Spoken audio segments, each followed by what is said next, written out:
Good morning everyone, welcome back to my channel. কেমন আছো তোমরা সবাই? আশা করছি সবাই খুব ভালো আছো। আমরাও মোটামুটি ভালো থাকার চেষ্টা করছি।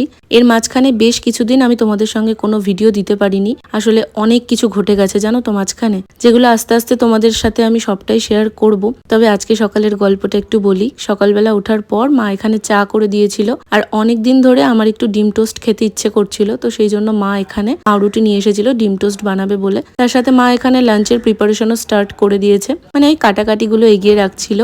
এদিকে পটল ভাজা হবে বলে সেটা আগেই কাটা হয়ে গেছে। তবে রেশনের চালটা এবার জানো তো বড্ড বাজে দিয়েছে। হ্যাঁ, আমাদের বাড়িতে রেশনের চালের ভাত খাওয়া হয়, এটা বলতে আমার কোনো লজ্জা নেই। আর অনেকে আবার এটা নিয়ে আমাকে নেগেটিভ কমেন্ট করে। আমি জানি না কোন মেন্টালিটি থেকে তারা এই সমস্ত কথাগুলো বলে। তো যাই হোক, এখন আমি আর মা বসে একটু চালটা বেছে নিচ্ছিলাম। এবার অনেক মোটা চাল ছিল, যেরকম সাদা সাদা হয়ে থাকে না, তো সেই পোকা চাল বলে আর কি যেটাকে, সেটাই আমি বেছে এখানে ভালো চালটা ঠিক করে রাখছিলাম। মার যেহেতু চোখের প্রবলেম, সেজন্য মার টাইম লাগছিল, তাই আমি একটু হেল্প করছিলাম।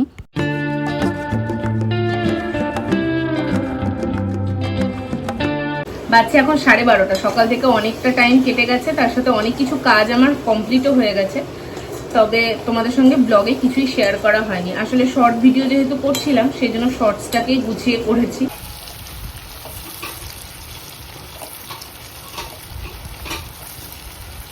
তোমরা অনেকে বলছো আমি লং ভিডিও দিচ্ছি না। বহরমপুর আসার পর আমি কোনো লং ভিডিও সেভাবে করিনি। তোমাদের এবারই লং ভিডিও দেখতে ভালো লাগে, তো সেই জন্যই লং ভিডিওটা করা, নাহলে আমি শর্টসটাই করতাম। আলু আর ক্যাপসিকাম ভাজছি। এর মধ্যে জানো তো পেঁয়াজ দিলে খুব ভালো লাগে। একটু শুকনো লঙ্কা ফোড়ন দিয়ে তারপর পেঁয়াজটা ভেজে নিয়ে আলুটা দিয়ে ক্যাপসিকামটা দিয়ে এই ভাজাটা খেতে বেশ ভালো লাগে। তবে মা দেখলাম পেঁয়াজটা কাটেনি। আসলে ক্যাপসিকামটা এতে দেবে বলে করা হয়েছিল না, ক্যাপসিকামটা মানে নিয়ে আসা হয়েছিল অন্য কাজের জন্য, তবে সেটা তো হয়নি। সেই জন্য ক্যাপসিকামটা নষ্ট হয়ে যাচ্ছে, এতটা মতো পুরো একদম ছাতা পড়ে গেছে, তো ওটাকে ফেলে দেওয়া হয়েছে। ফ্রিজ তো নেই ধরো, সেই জন্য নষ্ট হয়ে যাচ্ছে। গরমে বুঝতেই পারছো সবজি কেমন একটা নরম নরম হয়ে গেছে, তো সেই জন্য আমি বললাম এভাবে ভাজা করি। আর কড়াইতে ছিল প্রচুর তেল, আমি ভিডিওর চক্করে খেয়াল করিনি, ঝপ করে দিয়ে দিয়েছি আলুটা। অনেকটা তেল হয়েছে, এটা তোলার সময় খুব দেখে তুলতে হবে, মানে অনেকটা তেল। এতটা তেলে আমার না করতেও অস্বস্তি লাগে, আর খেতে তো প্রচন্ড অস্বস্তি লাগে। গরমে যত হালকা পাতলা খাওয়া যায়, একদম কম তেল মশলা দিয়ে, একটু হালকা, খুব বেশি ঝাল হবে না, আমার ওরকম খাওয়াগুলো ভালো লাগে। লাস্ট 2-3 দিন ধরে তো আমার ভাতই খেতে ইচ্ছা করছে না। মা ছাতু নিয়ে এসেছে, ছাতুর শরবত মনে হচ্ছে খেয়ে থাকি। আমি মাকে ওর জন্যই বলেছি একটু ছাতু নিয়ে আসো, আমি ছাতুর শরবত খাবো। আজকে ভেবেছিলাম জলখাবারে খাবো, তবে আর জলখাবারে কিছুই খাইনি। চা আর বিস্কুট খেয়েছি, তো পেট ভরে গেছে। অনেকটা বেলা করে খেয়েছি, তো সেই জন্য পেটটা ভরে গেছে। যাই হোক, এই রান্নাটা হয়ে গেলে আমি এখন যাব স্নানে। চলো বাকি কথা তারপর বলছি।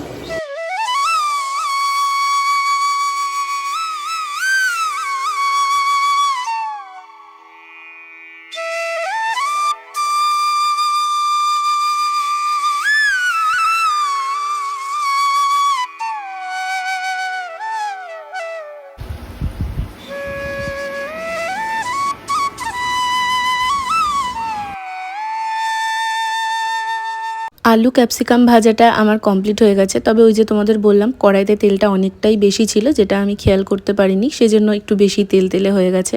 এরপর আমি চলে গেছিলাম স্নান করতে। স্নান সেরে আমি এখন ফ্রেশ হয়ে নিয়েছি। আর আজকে না ভেবেছিলাম চুলটায় শ্যাম্পু করব, তবে সেটা যেহেতু অনেক বেলা হয়ে গেছে তাই আর করা হয়নি। এরপর আমি এখন লাঞ্চ করে নিলাম, আর লাঞ্চের মেনুটা তোমাদেরকে একটু ছোট করে দেখিয়ে দিলাম। আলু ক্যাপসিকাম ভাজা, মাছের ঝোল, ডাল, তার সাথে ভাত, এই দিয়ে দুপুরের খাওয়াটা সারলাম। এই কটা দিন ধরে গরমটা এত ভীষণ পড়ছে, সেই জন্য ভাতটা তো বেশ সকাল করে মা করে নেয়, তাই জন্য দুপুরবেলা খাওয়ার টাইমে ভাতটা আর অতটা গরম থাকে না। এত গরম ভাত থাকলে আমার খেতে প্রচন্ড অসুবিধা হয়। তবে আজকে ভাতটা খুব একটা গরম ছিল না, ওই যে সকাল করেই মা করে নিয়েছিল। আমার ব্লগগুলো পোস্ট করতে ভীষণই লেট হয়ে যাচ্ছে, তাই আজকের ডেটের যদি ঘটনা তোমাদের সাথে শেয়ার করি তাহলে তোমরা আগামাথা কিছুই বুঝতে পারবে না। তবে হ্যাঁ, এটা শুধু আমি তোমাদেরকে বলবো, সময়টা সত্যি আমাদের ফ্যামিলির ওপর দিয়ে ভীষণই খারাপ যাচ্ছে। একের পর এক নিজের প্রিয় মানুষকে হারাচ্ছি, তার সাথে একটার পর একটা বিপদ আপদ সে তো লেগেই আছে। এই দিনও সকাল থেকেই আমার মন মেজাজ ভীষণ খারাপ, কারণ রিন্টুর শরীরটা ভালো না। তার মধ্যে বাবার সেদিন তোমাদেরকে বলেছিলাম অ্যাক্সিডেন্ট হয়েছে, সেটার জন্য বাবারও শরীরটা ভালো না। আর আমার এই সব চিন্তা করতে করতে করতে রাত্রে একদমই ঘুম হচ্ছে না। তো আমারও সকাল থেকে কোনো কাজেই এনার্জিটা ঠিক নেই। একটা সময়ের পর দেখবে কিছু কাজ মন থেকে না চাইলেও, শরীরে না দিলেও তোমায় করতেই হবে, কারণ সেগুলো একটা কর্তব্য বা একটা রুটিনের মধ্যে পড়ে যায়।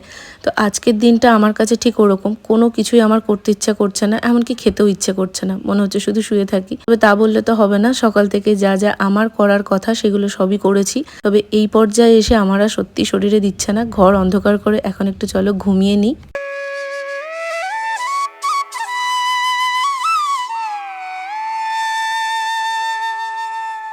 শুয়ে ঘুমোতে ঘুমোতে আমার প্রায় 4:45 বেজে গেছিলো, তাই উঠেছিও অনেকটা লেটে। ওঠার পর দেখছি এ ঘরটাতে কেউ নেই, তবে ফ্যান চলছে, তো ফ্যানটা অফ করে দিলাম। তারপর দেখলাম এদিকে মা পাঁপড় দিয়েছিল, সেগুলো প্রায় শুকিয়ে গেছে, আর একদিন হয়তো রোদ দিলেই এগুলো শুকিয়ে যাবে। তো সেইটাই একটু তোমাদের সাথে শেয়ার করলাম। এই চিপস মা এবার প্রচুর দিয়েছিল, যেগুলো আসার পর থেকে এতদিন টুকটাক খাওয়া হয়েছে।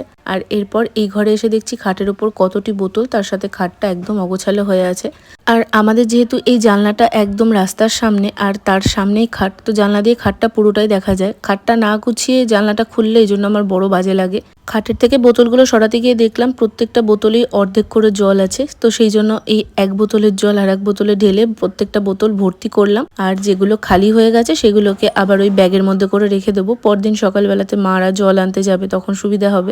আমাদের এ বাড়িতে গরমকালে জলের ভীষণ অসুবিধা হয় গো। আসলে যেহেতু চাপা কল, আর চাপা কলে জলটা একদমই উঠতে চায় না, সেই রাস্তার মাথা থেকে টাইম কলের জল নিয়ে আসতে হয়। সেটা শুধুমাত্র কিন্তু খাওয়ার জন্য নয়, বাড়ির ব্যবহারে সব জলটাই ওই রাস্তার মাথা থেকেই টেনে নিয়ে আসতে হয়। মা বোতলগুলো ভরে বা বালতি যেটাতেই বলো সেগুলো মা ভরে দেয়, আর বাবা সাইকেলে করে নিয়ে চলে আসে। তো এটা প্রত্যেক দিনের ওদের দুজনের একটা ডিউটি। এই ডিউটিটা না কমপ্লিট করে কেউই যেতে পারে না। তবে মাঝখানে যেহেতু কয়েকটা দিন বেশ বৃষ্টি হয়েছে, তাই জন্য জলটা এখন আবার কলে বেশ ভালো উঠছে, তাই কাজের জলটুকু অন্তত কল থেকেই তুলে নেওয়া হয়। আর খাওয়ার বোতলগুলো দেখতেই পাচ্ছ এই সাইডে রাখা, সেগুলো সকালবেলায় ওরা দুজন মিলে গিয়ে ভরে নিয়ে আসে। সন্ধ্যেবেলায় এখন কি খাবো করতে করতে মাকে বললাম একটু মুড়ি মাখতে। মুড়ি বা চিড়ে এরকম ভাবে মাখিয়ে খেতে আমার বেশ ভালো লাগে, তবে আজকে চিড়েটা একদম সামান্য ছিল, সেজন্য মুড়ি মাখা হচ্ছে। চানাচুর, পেঁয়াজ সবকিছু দিয়ে মুড়িটা মাখা হবে, আর তেল তো তার সাথে আছেই। তবে মুড়ি মাখায় আমরা আবার একটু সামান্য পরিমাণে লবণ দিয়ে খাই, বেশ ভালো লাগে জানো তো।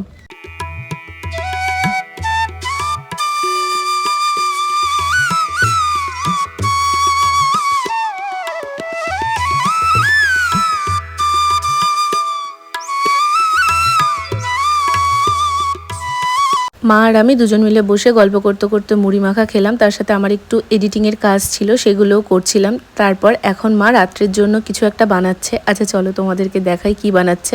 আমি নিজেও জানতাম না, আমার ওই যে বললাম একদমই মন মেজাজ ভালো নেই, আর আমার যখন মন মেজাজ ভালো না থাকে তখন আমার একটু ভালো মন্দ কিছু খেতে ইচ্ছে করে। তো সেই জন্যই মা এখানে রাত্রের জন্য কিছু একটা বানাচ্ছে। প্রথমে দেখলাম রসুন ভাজলো, তার মধ্যে একটুখানি পেঁয়াজ দিয়ে সেটাকে ভালো করে ভেজে নিয়েছে, আর এরপর দিয়েছে এর মধ্যে ম্যাগি মশলা। এতক্ষণে নিশ্চয়ই তোমরা বুঝে গেছো এটা কি বানানো হচ্ছে। তো ম্যাগি মশলাটা দিয়ে সেটাকে ভালো করে ফ্রাই করে নিয়ে সয়া সস আর তার সঙ্গে টমেটো সস দুটোকে দিয়ে একটু ভালো করে মা দেখলাম এখানে মশলাটা ভেজে নিয়েছে। এরপর সেদ্ধ করে রাখা ম্যাগিটা দিয়ে দিয়েছে। আমি কিন্তু আবার অন্যরকম ভাবে বানাই, তবে মার হাতের এই ম্যাগিটার কিন্তু একটা আলাদাই টেস্ট হয়। তো সবটা দিয়ে মা সুন্দর করে এখানে আমাকে রাতের ডিনারটা বানিয়ে দিয়েছে। এর মাঝখানে আমার আর কিছুই শ্যুট করা হয়নি গো। আজকের ভিডিওটা তাহলে এখানেই শেষ করছি। কেমন লাগলো অবশ্যই জানিও। টাটা।